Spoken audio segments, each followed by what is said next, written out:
Property और construction को लेके मुद्दे अनेक हैं और बंदा सिर्फ एक है।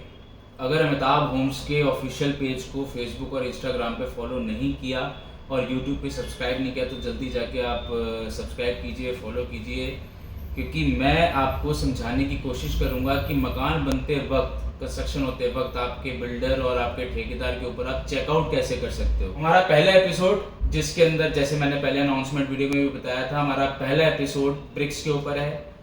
मैं आपको ये समझाने की कोशिश करूंगा 4 से 5 स्टेप ऐसे कौन से हैं जिससे आप अपनी साइट पे जाके देख सकते हैं, चेक कर सकते हैं और ये पता लगा सकते हैं कि ये जो ईंट का माल आपकी साइट पे गिरा वो ईंट का माल एकदम अप टू मार्क है या नहीं है।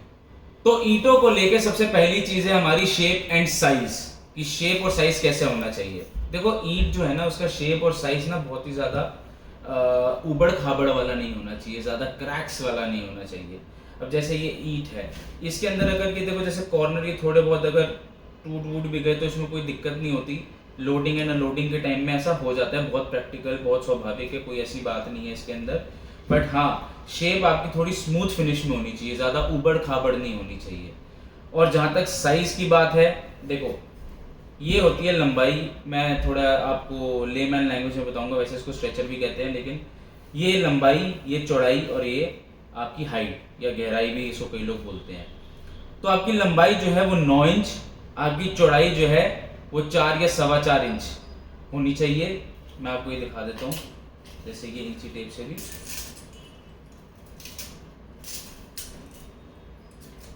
9 इंच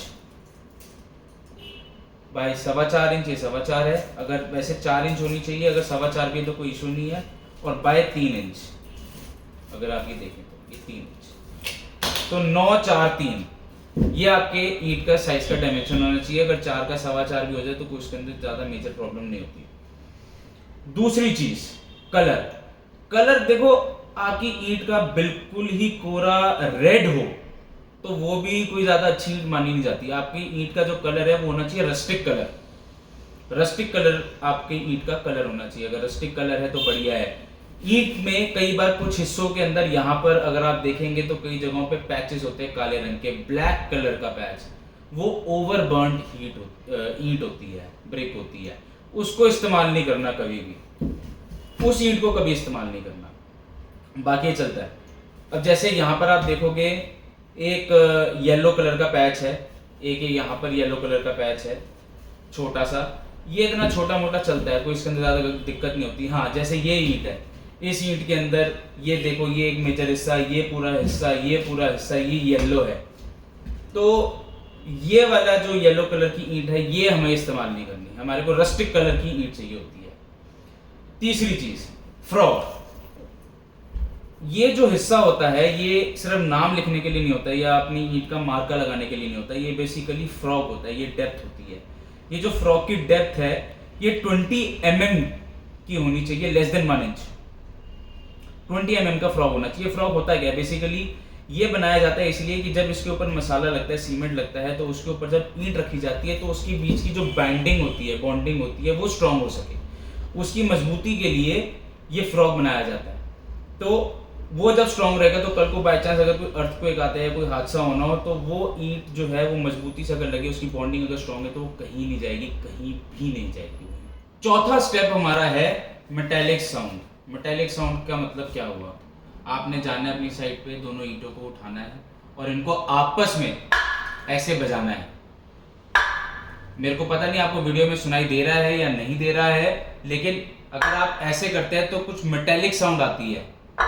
मेटेलिक साउंड अगर वो आ रही है तो इसका मतलब आपकी ईंट की क्वालिटी सही है और अच्छी है। लेकिन अगर मेटेलिक साउंड नहीं आती, ऐसा लगता है कि जैसे आपस में मिट्टी के दो बर्तन टकरा रहे हैं, कुछ ऐसा हो रहा है, तो इसका मतलब आपकी ईंट की क्वालिटी खराब है। तो ये आप चेक कर सकते हैं अपनी साइट पे जाके, बहुत ही आसान तरीका है, कोई ज़्यादा इसमें दिक्कत वाली बात नहीं है। अब इसके बाद एक और जो 5वां स्टेप है, लास्ट स्टेप है, वो है ब्रिक फॉल। आपने कुछ नहीं करना, आपने बस आपने खड़े होना है, अपने सामने ईंट को ऐसे रखना है, इस तरीके से ईंट को रख के जमीन पे छोड़ देना है 4 से 5 फुट की हाइट पे। अगर आपकी सपोज 5.5 फुट की हाइट है, अपने सामने ऐसे रखो, या कोई भी है बंदा, ऐसे रखो और नीचे गिरा दो, अगर तो ईंट टूट जाती है तो इसका मतलब आपकी ईंट की क्वालिटी खराब है। यूजुअली होता क्या है कि ऐसे टाइम में ऐसी चीज़ों के अंदर ईंट टूटती नहीं है। अगर आपकी ईंट मजबूत है, अच्छी क्वालिटी की है, तो ईंट नहीं टूटेगी। लेकिन अगर क्वालिटी ख़राब है या कुछ भी है तो आपकी ईंट टूट जाएगी और आपको पता चल जाएगा कि हाँ भाई, हम मेरी ईंट की क्वालिटी यहाँ पे जो बिल्डर माल मंगा रहा है या ठेकेदार माल यूज़ कर रहा है वो, या बिल्डर सप्लायर जो है बिल्डिंग मटेरियल का, वो अगर मटेरियल भेज रहा है तो ख़राब क्वालिटी का भेज रहा है। तो ये 5 स्टेप है जिसके जरिए आप पता लगा सकते हो कि आपके यहाँ पे जो माल गिरा है वो अप टू मार्क है या नहीं है। इसके अलावा एक स्टेप और है, मैं आपको बता देता हूं, अगर कर पाए आप तो, वेट एंड एब्जॉर्प्शन। ईंट पानी जितना ज्यादा सोखेगी, इसका मतलब वो ईंट खराब क्वालिटी की है और अल्टीमेटली वो आपका स्ट्रक्चर जो है वो अच्छी तरीके से मजबूती नहीं दे पाएगी। तो इसके लिए आपको क्या करना है, एक तो आपको अपने ईंट का एक वेइंग स्केल मंगाइए, मशीन मंगाइए साइड पे, छोटी सी वेजिटेबल्स एंड फ्रूट वाले के पास भी होती है या कबाड़ी वालों के पास भी होती है, आप उनसे ले सकते हैं थोड़ी देर के लिए। ईंट को उस पर रखिए, उसका वेट देखिए। फॉर एग्जांपल आपने वेट किया 2 किलो आया, तो 2 किलो अगर आपका वेट आया तो उसके बाद आपने वो वेट नोट करना है और ईंट को एक पानी की बाल्टी में डाल देना है 24 घंटे के लिए। और 24 घंटे बाद आप जब ईंट को निकालेंगे बाल्टी में से तो उसका दोबारा से वेट चेक कीजिए। अगर तो ईंट का वेट ये 2 किलो जमा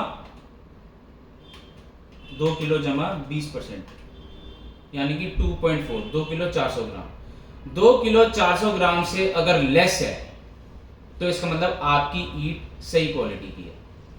20% का रेशो होता है, जो आपका पानी में डालने से पहले ईंट का वेट था उसमें, और पानी में 24 घंटे ईंट रखने के बाद जब आप ईंट निकाल रहे हो तो उसका वेट जो आ रहा है उसके अंदर 20% से ज्यादा का वेरिएशन नहीं होना चाहिए। अगर 20% से ज्यादा का वेरिएशन है तो इसका मतलब आपकी ईंट कमजोर है। तो कंस्ट्रक्शन से जुड़ी कई चीजों के बारे में जानने के लिए और ऐसी इंटरेस्टिंग वीडियोस देखने के लिए फेसबुक और इंस्टाग्राम पे जाके अमिताभ होम्स के ऑफिशियल पेज को आप फॉलो कीजिए और यूट्यूब पे जाके सब्सक्राइब कीजिए। धन्यवाद।